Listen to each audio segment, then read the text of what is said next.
Saviez-vous que l'intestin justement est le plus grand organe immunitaire et le plus important de l'homme, que l'intestin est grand comme 2 cours de tennis et sa surface 200 fois plus vaste que celle de votre peau, que vivent dans l'intestin 100 000 fois plus de bactéries que d'hommes sur Terre? Comme vous le voyez, l'intestin est très important pour le système immunitaire et la santé de l'homme. Mais comment fonctionne-t-il exactement? Des myriades de bactéries colonisent l'intestin.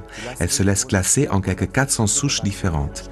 Les bactéries promotrices de la santé sont les bactéries probiotiques. Les autres, elles rendent malades.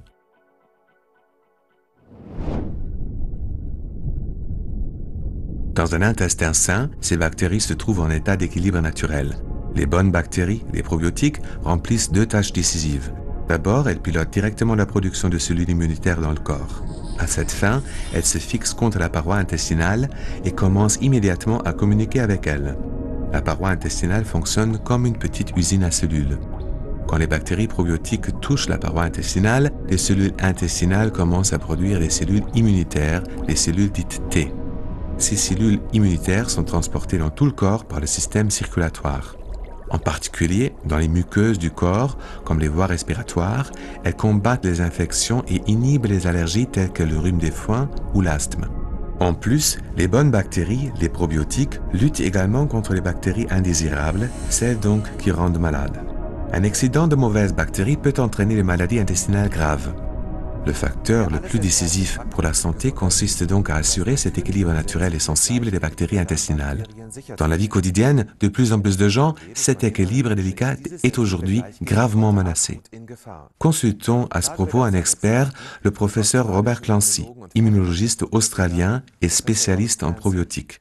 Professeur Clancy, pourquoi est-ce que nos bactéries intestinales perdent l'équilibre et comment est-ce que cela nous rend malades? Ce déséquilibre est dû à notre style de vie moderne. Par exemple, à une hygiène exagérée dans l'enfance, mais aussi au stress, au fait de fumer et à la consommation d'alcool.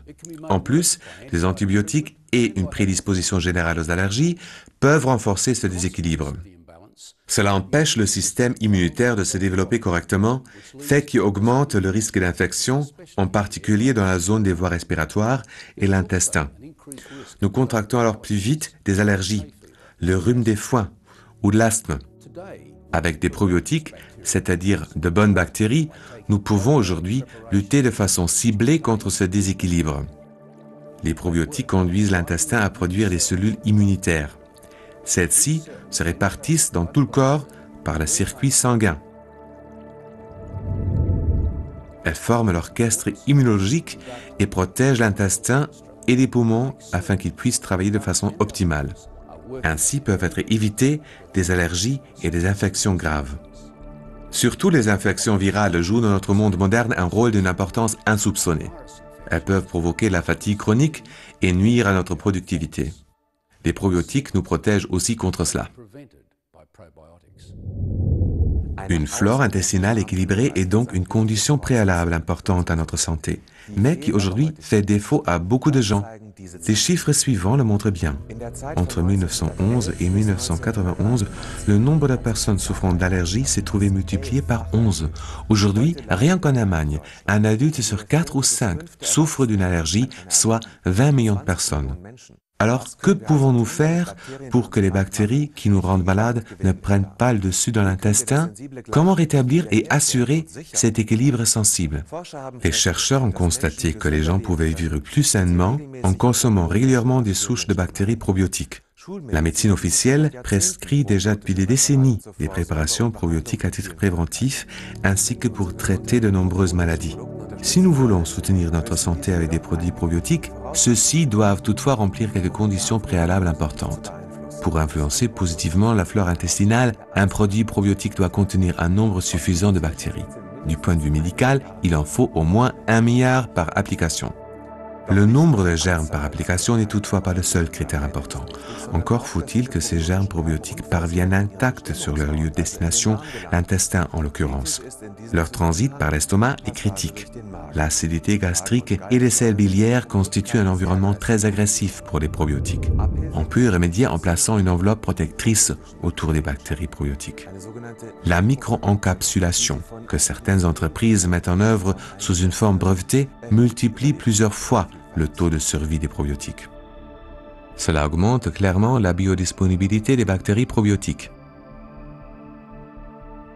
Outre ces deux conditions préalables, le type de souche bactérienne est lui aussi d'une importance particulière. La flore intestinale se compose de nombreuses souches bactériennes différentes. Pour cette raison, une souche est pratiquement incapable à elle seule de rétablir l'équilibre complexe de la flore intestinale. Les produits combinant le plus grand nombre possible de souches diverses fonctionnent le mieux. Si l'on parvient à cumuler tous les facteurs qui suivent, 1 milliard de bactéries par application, une micro-encapsulation protectrice, plus une combinaison de souches bactériennes différentes, les probiotiques peuvent alors, pourvu qu'on les utilise de façon sensée, contribuer profondément à la santé de toute la famille. Résumons, les probiotiques ont déjà fait leur preuve des milliers de fois, dans les allergies de plus en plus fréquentes, dans l'activation du système immunitaire, après des traitements aux antibiotiques et en liaison avec des maladies intestinales chroniques. Faites confiance aux probiotiques. Ils sont votre clé d'accès à une meilleure santé.